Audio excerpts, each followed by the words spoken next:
छोटे थे तो एक सज्जन यहाँ आए तो मन में उनको लगा कि साहब शांति कुंज में ऐसा नहीं चलना चाहिए, तो बड़ा दुखी होकर के गुरुदेव के पास पहुँचे। तो गुरुदेव के पास पहुँचे कि साहब कुछ चीज़ें हैं जो ऐसे ही लग रही हैं। तो गुरुदेव बोले, बेटा भगवान शिव को तूने देखा है?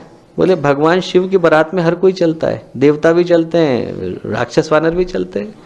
बोले, मैं सबको समाट करके चला हूँ, हर व्यक्ति के अंदर अच्छाई भी है बुराई भी है, पर यदि सबकी बुराई को देख करके हम छोड़ दें कि नहीं हम सिर्फ देवताओं को लेकर के चलेंगे तो उनके जीवन का कल्याण कौन करेगा? तो गुरुदेव बोले, बेटा मैं तो हर एक को लेकर के चला हूँ, मेरे लिए कोई अपना और पराया नहीं है, अच्छे लोग हैं बुरे लोग हैं। बोले, जहाँ तक अच्छा और बुरा घटने की बात है कि दुनिया में अच्छा होता है बुरा होता है, तो मैं तुझे बताऊँ, गुरुदेव बोले कि तू बाग में जा तो बाग में भौरा भी होता है और बाग में गुबरैला भी होता है।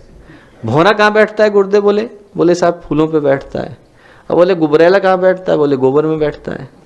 तो बोले, बेटा तू तय कर ले तुझे कहाँ बैठना है, तो फूलों में बैठना चाहता है कि गोबर में बैठना चाहता है? अच्छाई है बुराई है सब चीजें घट रही हैं, पर हम लोगों को तय करना है कि हम अपने जीवन को किधर ले जाना चाहते हैं। तो सेवा का भाव लेकर के जाएं दोस्तों, समर्पण लेकर के जाएं, और अंतिम जो चीज है वो साधना को लेकर के जाएं। हम लोग में से हर व्यक्ति गायत्री परिवार का अंग इसलिए बना है कि हम लोग अपने परिष्कार के लिए और लोक उत्थान के लिए कोई ना कोई साधना कर सकें। ये समय ऐसा है जब सूक्ष्म में इतनी विषाक्तता छा गई है कि उसको दूर करने के लिए हम में से प्रत्येक को सामूहिक रूप से साधना का प्रण लेने की आवश्यकता है।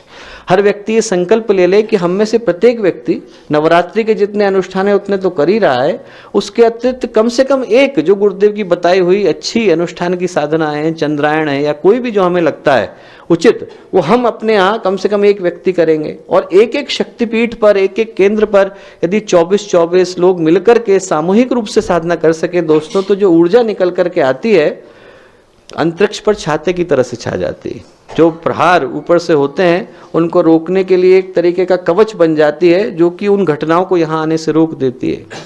हम लोग संस्कृत में कहते हैं इनर रेगुलेट्स आउटर बीइंग। धरती पर घटना बाद में आती है, बीज पहले वहां बो दिए जाते हैं। यदि बीज की जगह पर ही हम बुरी घटनाओं को होने से रोक दें, यहाँ पे कुछ निकल करके नहीं आता। और वहां रोकने के लिए तपस्या के प्रहार की आवश्यकता होती है दोस्तों, अंदर से एक तीक्ष्ण ऊर्जा को जन्म देने की आवश्यकता होती है। और वो देने के लिए हर व्यक्ति को अपने जीवन में गंभीर साधना के संकल्प को लेकर के जाने की आवश्यकता है। तो मैं कहूँगा कि समय थोड़ा मैं ज़्यादा बोल गया, तो समय को ध्यान में रखते हुए जिन सूत्रों को साथ लेकर के जाने की आवश्यकता है अध्यात्म के, वो है सेवा, समर्पण, साधना।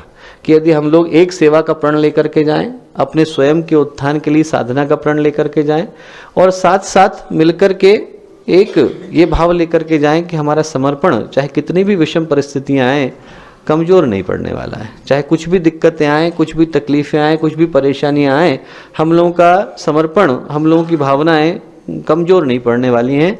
यदि इन सूत्रों को हम लोग साथ लेकर के लौटते हैं तो दोस्तों आप जैसे महापुरुषों का, आप जैसे दिव्य मानवों का यहाँ पर आना और परम पूज्य गुरुदेव के इस तीर्थ स्थल से इस प्रेरणा को साथ लेकर के लौटना सार्थक हो सकेगा।